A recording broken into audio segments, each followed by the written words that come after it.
अस्सलाम वालेकुम। आप लोग कैसे हैं? उम्मीद है सब आप लोग अच्छे होंगे।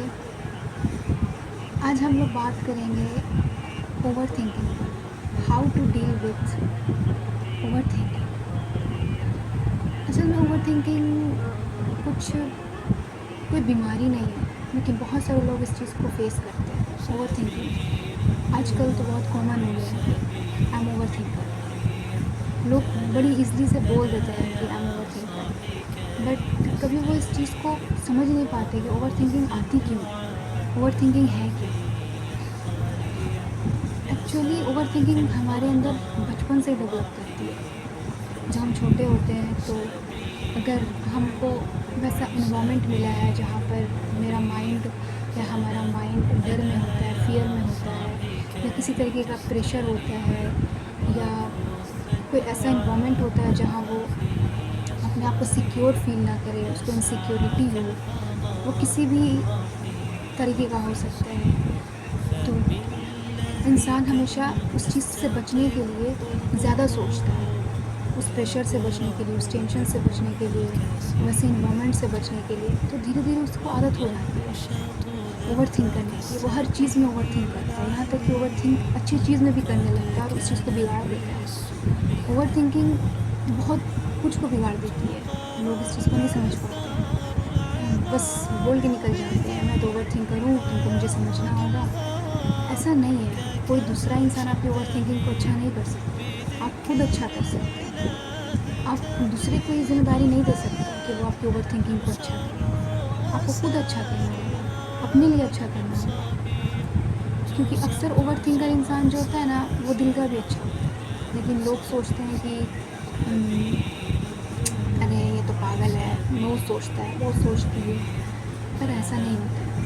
तो हमें चाहिए कि हम इस चीज़ पर काम करें, इस चीज़ को समझें और इस चीज़ को अच्छा करें, क्योंकि ये सुकून छीन लेती है इंसान का। और जब सुकून ही नहीं होगा तो आपके साथ कितना भी अच्छा हो रहा हो, आप उस चीज़ को कभी भी फील नहीं कर पाएंगे।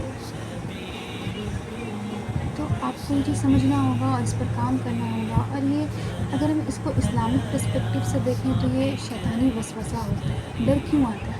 जब हम अल्लाह पर यकीन नहीं करते, जब हम उसकी ज़ात को नहीं पहचानते, और बचपन से हमें कभी बताया ही नहीं गया होता है कि अल्लाह कौन है, अल्लाह कौन है, और अल्लाह की ज़ात कितनी बड़ी है, वो कितना मेहरबान है। और अगर अल्लाह से जुड़ जाए इंसान, कनेक्ट कर जाए, तो ओवर थिंकिंग तो फिर कुछ है ही नहीं। लेकिन हमें बचपन से हमारे यहाँ तक इवन पेरेंट्स भी इस चीज़ पर इतना ख़ास ध्यान नहीं देते हैं। जहाँ तक मेरा है एक्सपीरियंस, मेरा पर्सनल एक्सपीरियंस है ये, कोई ध्यान नहीं देता है। आप जब हम बड़े होते हैं तो हम खुद इस चीज़ को सीखते हैं, इसी के लिए हम लेट में सीख पाते हैं। असल में हम उसको ओवर थिंकिंग समझते हैं, पर वो शैतानी वसवसा होता है। तो मेरे पास एक दुआ है, आप उस दुआ को पढ़ सकते हैं, वो 100% वर्क करता है। मतलब मेरा पर्सनल एक्सपीरियंस है कि वो वर्क करता है। अगर आपको भी ओवर थिंकिंग होता है तो उस दुआ को पढ़ सकते हैं, आप पढ़िए, इंशाल्लाह वो ज़रूर आपकी हेल्प करेगी। और आप इस चीज़ को खुद से ही ख़त्म कर सकते हैं, और बेहतर यही होता है कि कर लेना चाहिए। क्योंकि दूसरे पर ज़िम्मेदारी डालना कि तुम समझो, तुम ये करो, तुम मेरे ओवर थिंकिंग को समझो, ये सही नहीं। किसी किसी के साथ हो जाता है कि कोई समझ लेता है, पर हर किसी के साथ ये नहीं होता है। और आप वो दुआ को पढ़िए। और शैतान का तो काम होता है हमें वसवसा में डालना, अल्लाह से रिलेटेड डाउट डालना कि अल्लाह ऐसे नहीं करेगा। मतलब जैसे कि अल्लाह ताला ने कुरान में लिखा है, कुरान में बताया है कि शैतान तुम्हारा खुला दुश्मन है। बस वो वसवसा ही होता है। जो चीज़, जो सोच आपके दिल को बेसुकून कर दे, वो सोच अच्छी कैसे हो सकती है। तो ज़्यादा सोचने से भी अल्लाह ने मना किया है, क्योंकि ज़्यादा सोचना ईमान को कमज़ोर करता है। ज़्यादा सोचने से ऐसा लगता है कि इंसान हर कुछ को ओवर एनालाइज़ करता है।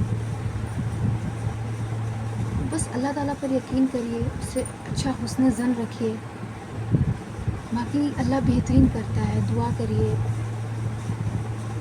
और बस मैं यही बताना चाहती थी कि ओवर थिंकिंग कोई बड़ी परेशानी नहीं है, ये आजकल के जनरेशन में बहुत कॉमन है।